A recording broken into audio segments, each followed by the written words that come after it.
Welcome back to Chow Time Pods. Your host, Red. I got a video today from Britt Cooper. It's been a while since I covered her. All right, so a certain post on X broke the entire platform yesterday, and it was this from an account called Short Squeeze. This person wrote, "Breaking. The New York Times found the dating for women in NYC is so brutal that some dating events are charging women $100 and men $0, and the attendance ratio is still 3-to-1 women to men." And men free and women $100, still 3 times more women. Who's desperate? Who's the lonely ones? that got almost 11 million views in 24 hours. An AI image or not, if you guys are watching on YouTube, you can see that this is very clearly AI generated, but the Red Pill Bros immediately took this information as a win, just reveling in how much men now have all of the power in the dating market. They have control. We're not reveling in it that it's a win. We're like, it's reveling. It's just, it's pointing exactly the hypocrisy of women, telling men is lonely, that we have the male loneliness epidemic, but we still aren't going into these events in mass, even though they're free. And listen, all of that is fine and dandy, get excited, be happy, but I just have to say, it really does feel like a certain sect of the internet just wants men and women to hate each other. They profit off of that. A healthy, fruitful society where men and women live in harmony and work together. This is the thing I battle about this channel. I also believe this, that there is a force out there, an entity or whatever, is trying to keep us apart. I'm trying my best to keep men safe, but still have men still want families and maybe still have the urge to want to go out there and have families. I still rather protect them. That's the biggest thing for me, and this channel is protecting men, but I want better society. I want all of us to have great kids, great legacies, and live a wonderful life. It just doesn't seem like part of their plan. Let me explain. Now, before we dive into this story, obviously you guys can see I am in a new space. We officially have our new set. This has been something that I've wanted to do for many months now. Between babies and holidays and sickness and ice storms, this got delayed. I wanted to have this for the 1-year anniversary of the show, but a bit delayed. But anyway, new space. I absolutely love it. I'm so happy to be recording in this new studio. So thank you guys for supporting us for the last year. I'm having so much fun. I love doing the show and I love this new space, and I hope that you guys love it too. Anyway, if you enjoyed this episode, make sure to leave a thumbs up, subscribe to the channel. If you want to stay up to date on every single one of our episodes, ring that notification bell. If you want farm vlogs and BTS things, you can subscribe at cooperconfidential.com, and we will have a special little trailer for Cooper Confidential vlog at the end of this episode, so stay tuned. All right, diving into today's story, let's see how many people on X I can piss off today. Now, the first and most obvious reaction to this post and this article was that men do not go out anymore because the women do not look like the AI-generated hotties that were in this post. Somebody said because they all look more like this. And here's another AI-generated image that obviously does not look like the one attached to that post. And yes, I will admit, I am guessing that dating in New York City looks more like this than the hot AI-generated girls in mini dresses in that tweet. You are living in a city that elected Mamdani after all. One guy on Reddit, this was in regards to these dating events, said, "I don't go because I meet hotter women on the apps. Every single time I went to these events, it is always filled with women who I am not attracted to." Maybe. Yeah, it's the more desperate women that are going to these events, remember, because they're not able to match on the apps. People that are able to match, this man that's able to match on apps is somewhat of a Chad Roan. He like women in the pink pussy hats. This comment was also hilarious. The average lady looking for a date at these events, and it is the journo that was pressing Sydney Sweeney on her controversial jeans ad, of course. I do want to push back a little bit on this because when I was in New York a couple of weeks ago, I went to Evie Magazine's End of Fashion Week party, and I just have to say, gentlemen, it was chock full of conservative-leaning hot women. Hot women, tall like the Empire State Building, dressed to the nines, great conversation, so they do not all look like SJWs coming out of Portland or...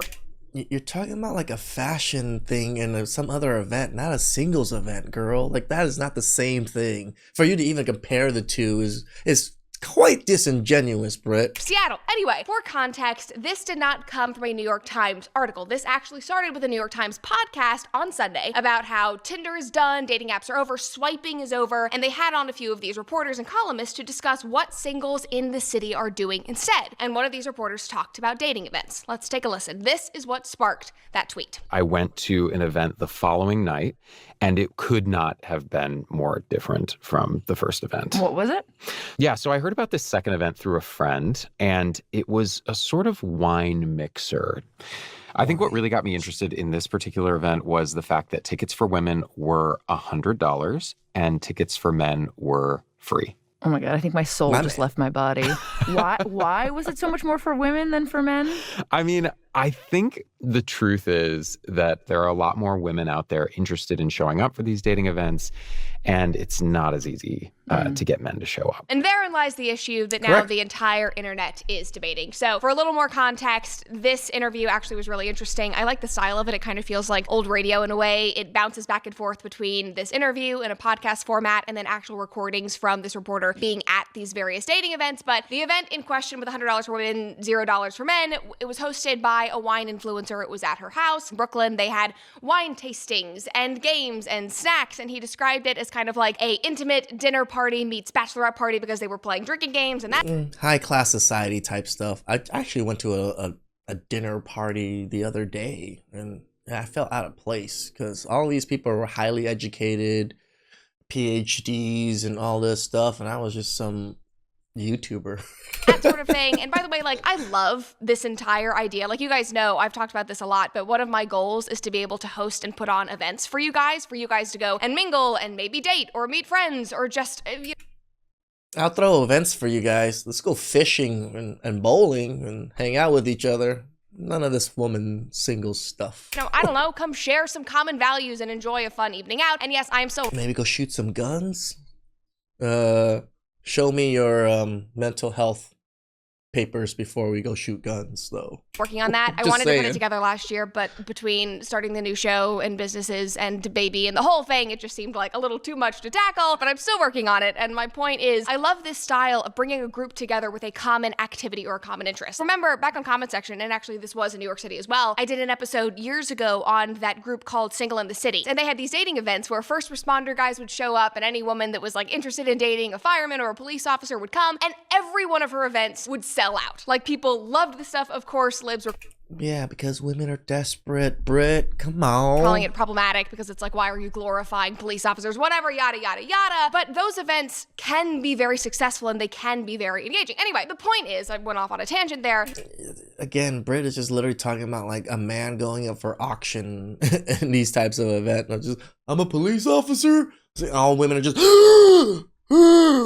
The point that went viral in that podcast was that it was free for men to go, and yet still the ratio of women to men was not good. And according to other Reddit posts on this subject, this is not uncommon in New York City. One person wrote, this is only... It's not just New York City, it's everywhere. Men just don't want to go. We know the women that are there, they're leftover, desperate post-wall women. 14 days ago in a subreddit, everything marketed as a straight singles event usually winds up being 90% women and 10% men. Go with an open mind and low expectations, which honestly seems to describe the modern dating landscape in a nutshell. Anyway, in regards to all of this, there is a certain sect of people online who are reveling in this information because in their minds, this officially means it's a man's world, the women have fallen. No, I won't say it's officially a man's world or anything. Like, I think Britt is a little reading too much into this. It's like men are just like, finally, this is what we've been saying. We're not the lonely ones. You are. They have been disgraced, and that this is clear victory for men. One account posted, "You're telling me the last 15 years of women saying men aren't good enough isn't working out for them? LMFAO. And I mean, touche.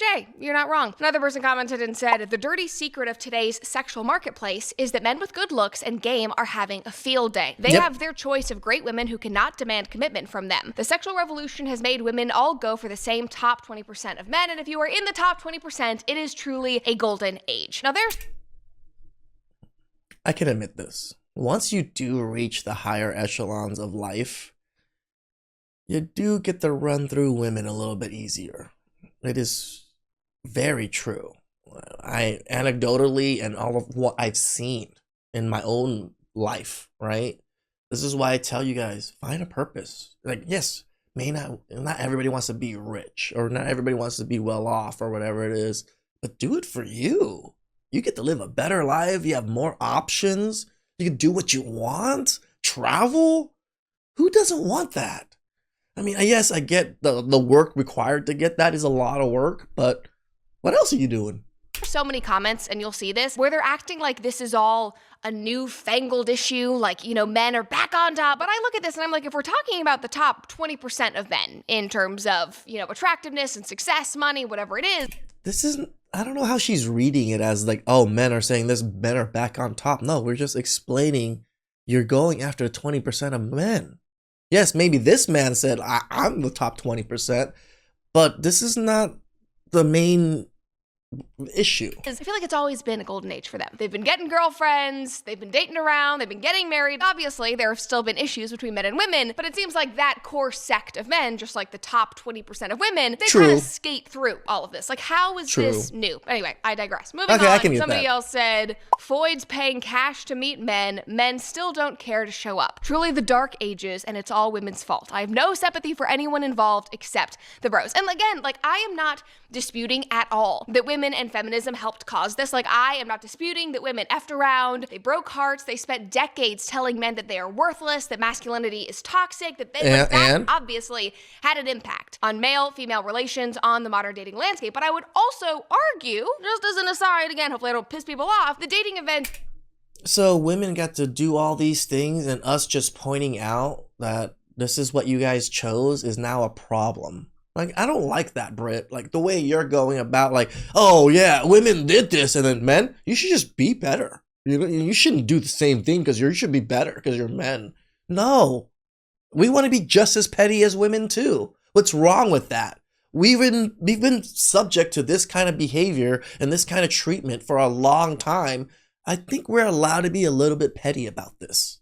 Are naturally a bit more up women's alley. So the fact that men aren't showing up isn't super surprising to me, especially because women often travel in groups. I feel like that's a joke in rom-coms that they travel in a pack. It becomes a social event. They go with a bunch of girlfriends, they make a night out of it, and I highly doubt that. Then why even bother being upset that men aren't showing up?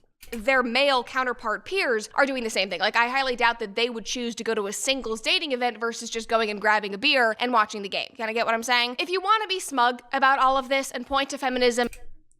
What are you talking about? Just that right there is what you just said. They'd rather just go grab a beer with their friends than to go to a free event to meet women. That is just not men doing their own thing. Men don't care to be in relationships with women anymore. What are you talking about, Britt? And say that it's all women's fault. That's fine. Again, that makes sense. But this can't be victory. This can't be the end of the road. And we're gonna. It's not victory. We're just pointing out, that's what men are doing. We're not cheering in a sense. We're just, get to that. Myron Gaines from Fresh and Fit obviously had a response, and he posted, "Yep, I predicted this 6 years ago. Female desperation is rising, and I'm here for it." Now, first of all, before we get into the rest of his reaction, I feel like Myron is intentionally slanting this, women are showing up in droves and freaking out and being. They are. We've covered so many videos of women being upset that there wasn't enough men there. Of so many dating events, we have so many videos of these hosts of these events upset that they can't get men to show up. So anxious and in anguish, but I don't know if a dating event with 15 women and 5 men is really a great representation. And those are the actual numbers. That's a lot of dating events. See, this is why I don't think Britt is genuine with this. Numbers from the event that the New York Times reporter went to. 15 women. That is what we're dealing with here. And I also think that women are basically doing what they've always tried to do, which is date. And people have been calling women desperate for an eternity. Again, this is not some new phenomenon. A desperate woman is an age-old trope. There were desperate women in Jane Austen novels that were made fun of. Again, not new. However, I will concede that maybe this desperation is taking new forms. They are now stealing men. Really? I used to like Britt. Now I'm not enjoying her content so much anymore because she seems like she's just brushing off men's criticisms of what's going on. Salads at Sweetgreens, for crying out loud. Just watch this TikTok. Guys, the dating scene is getting so bad in New York City that I am seeing on TikTok there are girls going into Midtown during the week and stealing Finance Bros salads for lunch. And then looking their name up from the salad order. Does this not give off desperation to you, Britt? On LinkedIn, and then messaging them through there and being like, "Hey, oh my god, so sorry, I grabbed your salad. Let me just make it up to you and buy you a new one." And that's how they're sliding in, which honestly, smart. Why are we stealing men's salads? Like, why can't they just come up to us at a bar? Like, okay, well, they're not coming up to you at a bar because, number one, rejection is awful, but also they don't want to be Me Too'd, and for the last however many years... See, like, half the time she's defending us, and the other half she's like, just grow up. Everything has become digital. Anyway, that's a totally different rant. We've talked about that epidemic before, but like there has got to be a simpler way than stealing a man's salad. But in line with what we are talking about, somebody commented on this TikTok and said, I think that this is a result of all of the man hatred that has been spewed over the last few years, TBH. I think that it is important to hold men accountable and vice versa, but hating men became a trend, which is why I think that good men do not feel comfortable approaching women the way that they used to, which I would agree with. But anyway, I will let Myron continue because this is really where it becomes a little bit ridiculous and gloaty to me. So then he posts this. Again, this is all in response to that one tweet about the New York Times. So he says, I called... She really hates Myron. This is what I can see so far. ...this 6 years ago. The red pill explosion woke millions of men to modern women's games. For a decade, average guys got ignored, ghosted, and treated like options. Now, they're done. And I would honestly, I would blame Call Her Daddy for a lot of that. Like, the entire premise of Call Her Daddy was treat men like men treat women. Like, play the games, sleep around, hookup culture, all of that. So, Alex Cooper, I think you're to blame. Anyway, he goes on and he says, now,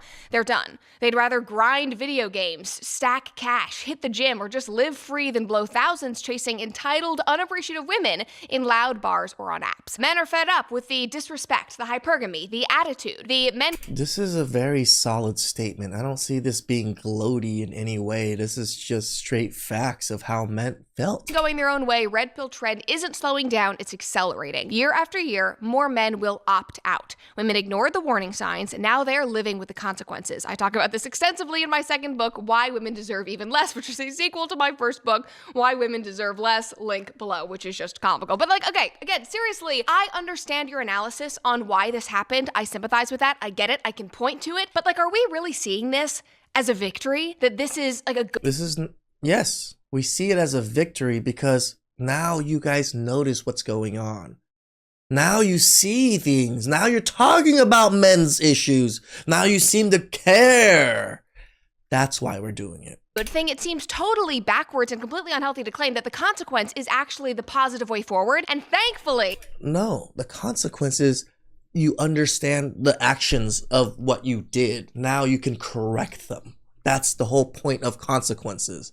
We're gloating because you're facing consequences. We're hoping that you understand it enough to fix your behavior. Thankfully, we do not live in a completely deranged society because many commenters agreed. Like one guy said, you say this as if it is a good thing. Congratulations on doing your part to drive a wedge between men and women. Another person said, 6 years later and the master plan is opt out and play video games. Revolutionary. If your grand solution to modern dating is retreat and resentment, that is not power. That is avoidance with branding. I loved that comment. And let's be honest, it is branding because this is his business. What is happening now is profitable for his business and the messages that he espouses. This comment was just wild and remarkable, so I had to read it. But this person said, you have correctly diagnosed the rigged game, but the men going their own way movement is a fatal prescription. Opting out to grind video games and stack cash is the path of exile. A retreat masquerading as true independence. By withdrawing, you avoid the pain and friction of the modern dating market, but you abdicate the throne entirely. A true king doesn't surrender to the chaos or hide in digital comfort. He burns the false map, masters the laws of the territory, and builds an unbreakable frame. Do not mistake a comfortable cage for a kingdom. I love that. Take that comment to heart. Back to the point. The problem is... I can somewhat agree with it. Yeah, giving up is not, to me, the best way to go about things. You know, just keep grinding and own the moment and the future that you want, right? Command it. My opinion is that I think that these commenters and myself, people like us, and these red pill bros are operating from completely different premises. Like the commenter that just left that reply, he still believes in conquering challenges. Sure, he does. That's great for them. But men in the red pill have faced enough adversity for they don't want to deal with it. And just to blame and to shame men for being mid-tal is what upsets me too. Like, people are allowed to make the choices. We don't ever really blame women for their choices. They want to be single mothers. They want to be, childless and strong and independent. He was like, go queen. When a man wants to go on his own, he's ruining society. In making society better, in getting married, in building strong families. And this whole red pill movement, the men going their own way, they just seemed concerned with tearing it all down and essentially getting revenge. No, we are concerned with protecting ourselves and protecting ours. That's the biggest concern, is protecting ourselves. We don't care about trying to burn down anything. They're angry, and obviously, again, we can all understand why. I think all of us get it. But their solution is to burn it all down and opt out. That, to them, is success. But yes, because if we opt out, we didn't... See, this is bullshit to me, and I'm not actually upset at Britt for this. We're opting out in hopes that women correct their behavior. That's the opting out. We're not opting out and hoping, oh yeah, just let everything die. No, we're opting out because we see the behaviors that women want from us. We don't want to deal with that. Then you have to correct yourselves before we want to deal with anything. But at what cost? Because that does not seem like a happy, healthy, fruitful, productive life. One woman... So men have to do everything. Women just stay the exact same miserableness as they are. Who was brave enough to jump into his comment section, said, this kind of mindset might feel empowering in the short term, but it is built on resentment more than reality. Yes, dating is messy right now. Yes, some men feel overlooked, but turning that into women deserve less just keeps everyone stuck in a cycle of blame instead of growth. Opting out is a choice. So is self-improvement. So is learning how to build healthier dynamics without framing half the population as the enemy. And also, this is such an important lesson to learn, even outside. Like, these people say these things, but that's the other framing of the other side, that we are literally enemies. We don't see it that way. We just see women are being miserable and we don't want to deal with their behavior. We don't see them as enemies. Side of dating in this whole issue that we're going through. Like, as humans, it is much easier to just shut down and walk away and avoid things when they are hard or when things are painful. It is easier to drop out of that course that you're worried about flunking in college. It is easier to close yourself off from people so that you don't get hurt. It is... Yes. It's called self-preservation.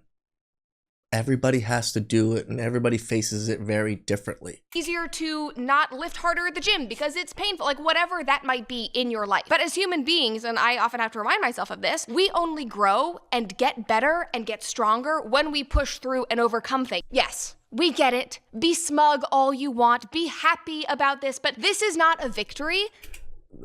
What are you talking about? We're not smug about this. We're just laughing and pointing. Yes, maybe a little, maybe I'm wrong. Maybe we are a little bit smug about this, right? But what's wrong with us being a little bit smug?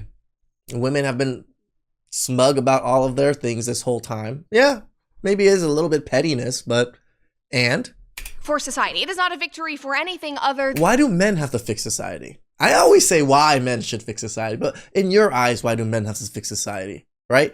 We're the ones that are being mistreated. We're the ones that are doing...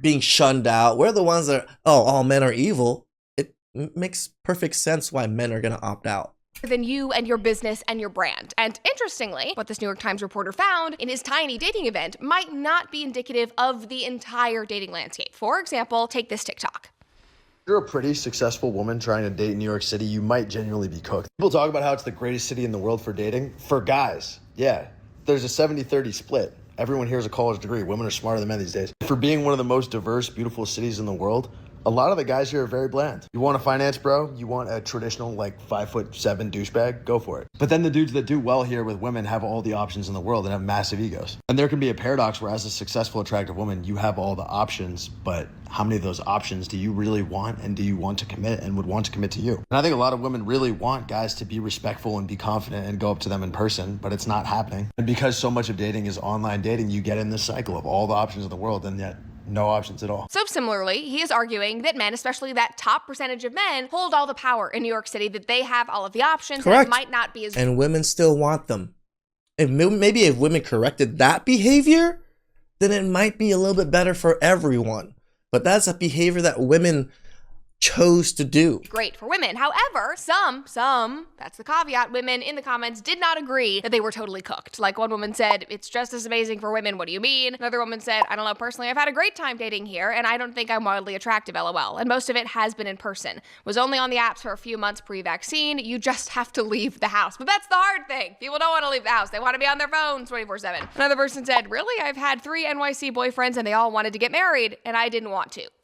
Would rather be single. she says. But of course, like, that comment shows therein lies the issue. And if men are dealing with countless women who do not want to settle down, who are just interested in dating around, who are girl bossing in their New York City cubicles, who are getting microbanks, I don't know, whatever you guys are doing, then yeah, they will probably opt out or they will move and just change dating markets. But the point is, what I'm trying to say here is that I feel like I say this in every single dating episode, but it's not a black and white issue. Some men and women in different dating markets are still thriving, but it is a hard market regardless. It's just like the real estate market in 2026. It is complicated and it is complex. But what does seem to be an objective truth at this point is that the red pill bros, the men going on their own way movement, whatever that is, they are never happy. Nothing will please them because honestly, just like liberal feminist women, I mean, I guess if you're talking about the extreme people like Myron and stuff, sure. But I talk about fucking good women all the time. I love when women come on and defend men.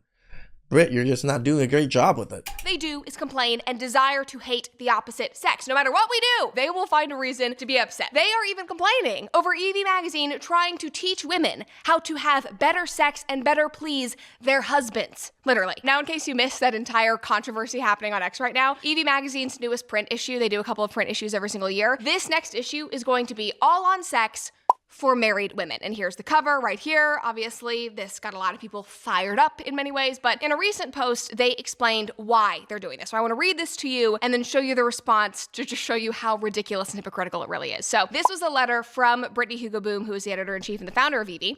And she said, "Dear readers, this is the first of many themed issues, and it is the most ambitious thing we have ever done. For years, a recurring plea has shown up in our DMs, our emails, and our survey responses. Young, married women are asking us for real, honest, and detailed guidance on sex. A reader once wrote to us and said, progressives own sex positivity but abandoned marriage and monogamy a long time ago. Conservatives own marriage but can't bring themselves to be sex positive. That stuck with us because it's true, and it perfectly describes the gap that millions of women are living in. Many young women, especially from traditional religious families, have come into womanhood without learning anything about sex. They save themselves for marriage, and then they realize that the culture that told them to wait had absolutely nothing to say about what comes after the altar. They grew up with negative associations to intimacy, but were expected to become uninhibited the moment that they said, I do. We believe that sex is one of the most important foundations to a thriving marriage." All right, I can actually somewhat understand where she's coming from. Yeah, if you were told, oh yeah, don't have sex, and all of a sudden you get married, like, what do I do? Like, I can understand this. You cannot call something sacred and then refuse to take it seriously. Now, she goes on, there were other parts of it that were also controversial to the detractors online, but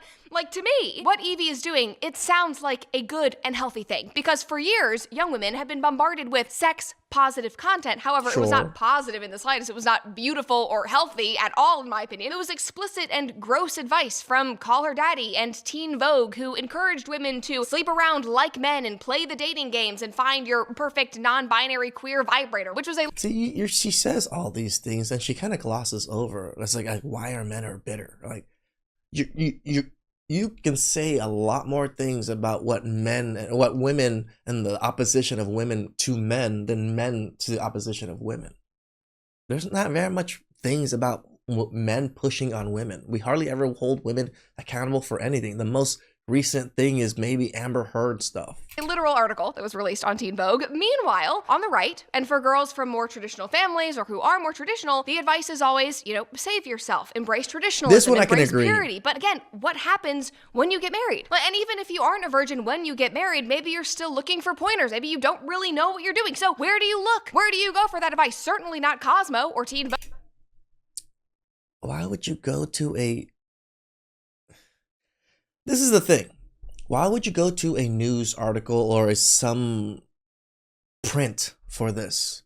You should be going to people within your life and asking for advices from them. We need to stop asking the internet about all of this advice and all of these things. Vogue or freaking Alex Cooper. Hopefully it's not porn or smut, even though that has become far more common for women, unfortunately. So this is a niche that should be filled. This should make a lot of people happy. Now, some people responded to this and said, this is weird. Mass media should not be talking about this. I think mass media, no, I don't think mass media should be talking about this, no, because you're talking about sex. Just go talk to your mentors or your friends, older Agreed. women. But this is also just such a personal and intimate thing. Obviously, like, some people are not comfortable having those conversations. They might not have access to individuals who could help them. Mary Morgan, for example, wrote a hilarious and painfully accurate response to that. And she said, instead of clapping back with, they should go to older women women for advice, not a magazine, first ask yourself why young couples do not have trusted older married mentors in the first place. The average boomer has shitty advice on pretty much every topic, but they are especially hopeless when it... Okay, she's right. My bad. Asking older women for advice on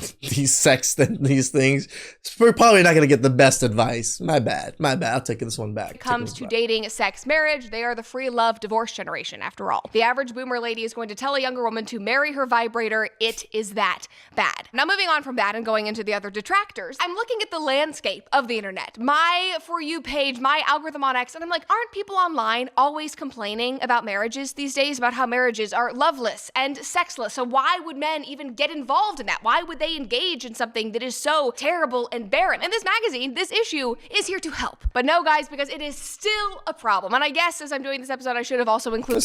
We'll see. I don't think it's a problem. I was just like, you probably want better advice from people around you, but... the red pill women, because of course, Pearl was one of the first people to jump in Evie's comment section. She said, ha ha ha ha ha, oh please keep going. And then she said, I love how hard trad e-girls fight to be more and more naked. And like, I don't even care, but how is that like a response to the very valid argument and reasoning that Evie laid out? Like part of... Sure, there might be valid reasoning that they put on there, but that might not be the real reason why they do these things. This is the problem I have with mainstream commentators like Brit and stuff.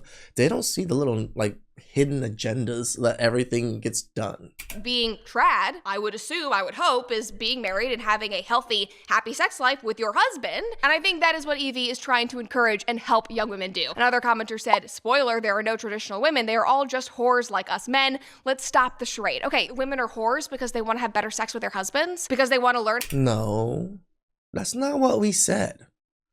We said most women are whores, so why should he even care about this? How to please their husbands and be comfortable and understand their bodies. Like, okay, you all genuinely just want to be mad about everything. That is what I've taken away from this entire situation. Doesn't matter if somebody's trying to fix the problem that you've laid out, that you yell about online 24/7. You just want to be pissed off. I mean, to go on and on and on about how sexless, loveless marriages are a problem in America, that they lead to divorce, and divorce is bad, and divorce makes men resent women, and why should men get married in the first place? Everything is terrible. Oh my gosh, if only somebody was offering a solution and trying to make things better and healthier. Like you people, you commenters, you offer no solutions, except retreating into a resentful, lonely isolation where men and women continue to hate each other more every single day. And that is essentially the exact same thing that liberal feminist women did that started this entire problem. And look how that turned out. Not just for...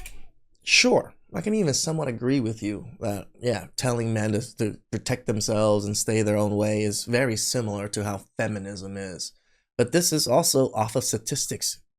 Like, we have the numbers, we have the data, we have the anecdotal evidence to show men, yeah, it's dangerous out there to date.